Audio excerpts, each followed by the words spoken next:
Good morning students. कल हमने lesson start किया था पार नज़र के। अब फर्स्ट हमने पार्ट इसका कल पढ़ा था, आज हम सेकंड पार्ट पढ़ेंगे। तकनीकी ज्ञान के आधार पर हमने जमीन के नीचे अपना घर बना लिया। जमीन के ऊपर लगे विभिन्न यंत्रों के सहारे हम सूर्य शक्ति, सूरज की रोशनी और गर्मी का इस्तेमाल करते आ रहे हैं। उन्हीं यंत्रों के सहारे हम यहाँ जमीन के नीचे जी रहे हैं। यंत्र सुचारू रूप से चलते रहे, इसके लिए बड़ी सतर्कता बरतनी पड़ती है। मुझ जैसे कुछ चुनिंदा लोग इन्हीं यंत्रों का ध्यान रखते हैं। बड़ा हो जाऊंगा तो मैं भी यही काम करूंगा, छोटू ने अपनी मंशा जाहिर की। बिल्कुल, मगर उसके लिए खूब पढ़ना होगा। माँ और पापा की बात सुननी होगी, माँ ने कहा। दूसरे दिन छोटू के पापा काम पर चले गए।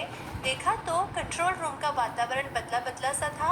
शिफ्ट खत्म कर घर जा रहे स्टाफ के प्रमुख ने टीवी स्क्रीन की तरफ इशारा किया। स्क्रीन पर एक बिंदु झलक रहा था। वह बताने लगा, यह कोई आसमान का तारा नहीं है, क्योंकि कंप्यूटर से पता चल रहा है कि यह अपनी जगह अडिग नहीं रहा है। पिछले कुछ घंटों के दौरान इसने अपनी जगह बदली है। कंप्यूटर के अनुसार यह हमारी धरती की तरफ बढ़ता चला आ रहा है। अंतरिक्ष यान तो नहीं है? छोटू के पापा ने अपना संदेह प्रकट किया। संदेह हमें भी है। आप अब इस पर बराबर ध्यान रखिएगा। छोटू के पापा सोच में डूब गए। फिर क्या हुआ कि छोटू के पापा ने छोटू को समझाया कि जब धरती के ऊपर जीना कठिन हो गया, तब उन्होंने अपने तकनीकी यानी टेक्नोलॉजिकल ज्ञान यानी नॉलेज, उसके आधार पर जमीन के नीचे घर बना लिया और जमीन के ऊपर विभिन्न प्रकार के यंत्र यानी मशीनें लगा दी, और जिसकी मदद से वे सूर्य की शक्ति, सूर्य की रोशनी और गर्मी का प्रयोग जमीन के नीचे करने लगे। और इसी तरह वे जमीन के नीचे जीते रहे।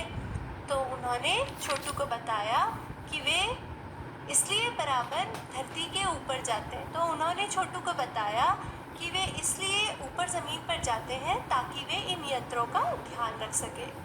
तब छोटू ने इच्छा जाहिर की कि जब वह बड़ा हो जाएगा तो वो भी अपने पापा की तरह यही काम करेगा। फिर माँ ने उसे समझाया कि उसके लिए उसे अपने माँ बाप की बात सुननी होगी और खूब पढ़ाई करनी होगी। फिर अगले दिन जब छोटू के पापा अपने शिफ्ट खत्म करके घर आ रहे थे, तो उन्हें स्टाफ के प्रमुख ने उनके ग्रह की तरफ आते हुए 2 अंतरिक्ष यानों के बारे में बताया, जिसे देखकर वे चिंता में पड़ गए। आगे, क्या सचमुच अंतरिक्ष यान होगा? कहाँ से आ रहा होगा? सौर मंडल में हमारी धरती के अलावा और कौन से ग्रह पर जीवों का अस्तित्व होगा? कैसे हो सकता है? और अगर होगा भी तो क्या इतनी प्रगति कर चुका होगा कि अंतरिक्ष यान छोड़ सके? वैसे तो हमारे पूर्वजों ने भी अंतरिक्ष यानों, उपग्रहों का प्रयोग किया था, मगर अब हमारे लिए यह असंभव है। उसके लिए आवश्यक मात्रा में ऊर्जा तो हो। काश इस नए मेहमान को नज़दीक से देखा जा सकता। हाँ, अगर वह इसी तरफ आ रहा होगा तब तो यह संभव होगा। देखें, अब अंतरिक्ष यान से एक यांत्रिक हाथ बाहर निकला। हर पल उसकी लंबाई बढ़ती ही जा रही थी। छोटू के पापा ने अवलोकन जारी रखा। कॉलोनी की प्रबंध समिति की सभा बुलाई गई। अध्यक्ष भाषण दे रहे थे। हाल ही में मिली जानकारी से पता चलता है कि 2 अंतरिक्ष यान हमारे मंगल ग्रह की तरफ बढ़ते चले आ रहे हैं। जब छोटू के पापा ने अंतरिक्ष यान को अपने ग्रह की तरफ आते हुए देखा तो वे सोच में पड़ गए और ये सोचने लगे कि सौर मंडल में हमारी धरती के अलावा और ऐसा कौन सा ग्रह है जहाँ पर जीवों का अस्तित्व हो। फिर उन्होंने पुराने दिनों को याद करते हुए सोचा कि उनके पूर्वजों ने भी ऐसे अंतरिक्ष यानों और उपग्रहों का प्रयोग किया था, जबकि मंगल ग्रह में ऊर्जा की बहुत अधिकता थी। लेकिन वर्तमान में वे लोग अंतरिक्ष यानों का उपयोग नहीं कर सकते, क्योंकि उनके पास आवश्यक मात्रा में ऊर्जा नहीं है। छोटू के पापा इस अंतरिक्ष यान को नज़दीक से देखना चाहते थे और इसीलिए उन्होंने अवलोकन जारी रखा और प्रबंध समिति की सभा बुलाई गई। फिर आगे लिखा है, इनमें से एक अंतरिक्ष यान हमारे गिर्द चक्कर काट रहा है। कंप्यूटर के अनुसार ये अंतरिक्ष यान नज़दीक के ही किसी ग्रह से छोड़े गए हैं।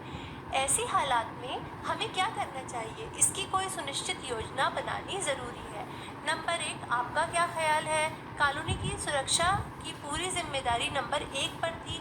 उन्होंने कुछ कागज समेटते हुए बोलना आरंभ किया। इन दोनों अंतरिक्ष यानों को जलाकर खाक कर देने की क्षमता हम रखते हैं, मगर इससे हमें कोई जानकारी हासिल नहीं हो सकेगी। अंतरिक्ष यान बेकार कर जमीन पर उतरने पर मजबूर कर देने वाले यंत्र हमारे पास नहीं है। हालांकि अगर ये अंतरिक्ष यान खुद ब खुद जमीन पर उतरते हैं तो उन्हें बेकार कर देने की क्षमता हम में अवश्य है। मेरी जानकारी के अनुसार इन अंतरिक्ष यानों में सिर्फ यंत्र हैं, किसी तरह के जीव इनमें सवार नहीं है। नंबर 1 की बात सही लगती है। नंबर 2 एक वैज्ञानिक थे। वे बोले, हालांकि यंत्रों को बेकार कर देने में भी खतरा है। इनके बेकार होते ही दूसरे ग्रह के लोग हमारे बारे में जान जाएंगे। इसलिए मेरी राय में हमें सिर्फ अवलोकन करते रहना चाहिए। अब जब प्रबंध समिति के लोगों ने अंतरिक्ष यानों को अपने ग्रह की तरफ आते हुए देखा तो सबसे उनकी राय जानी गई कि इन अंतरिक्ष यानों के लिए उन्हें क्या करना चाहिए। तो नंबर 1 सदस्य ने कहा कि उन्हें जलाकर खाक कर देना चाहिए, लेकिन इससे हमें उनके बारे में कोई जानकारी नहीं मिलेगी। नंबर 2 ने कहा कि उन्हें बेकार नहीं करना चाहिए, क्योंकि ऐसा होते ही दूसरे ग्रह के लोग मंगल ग्रह में जीवन के बारे में जान जाएंगे और उन्हें सिर्फ उनका अवलोकन करना चाहिए। आगे जहाँ तक हो सके हमें अपने अस्तित्व को छिपाए ही रखना चाहिए, क्योंकि हो सकता है जिन लोगों ने अंतरिक्ष यान भेजे हैं वे कल को इनसे भी बड़े सक्षम अंतरिक्ष यान भेजें। हमें यहाँ का प्रबंध कुछ इस तरह रखना चाहिए जिससे कि इन यंत्रों को यह गलतफहमी हो जाए कि इस ज़मीन पर कोई भी चीज़ इतनी महत्वपूर्ण नहीं है कि जिससे वे लाभ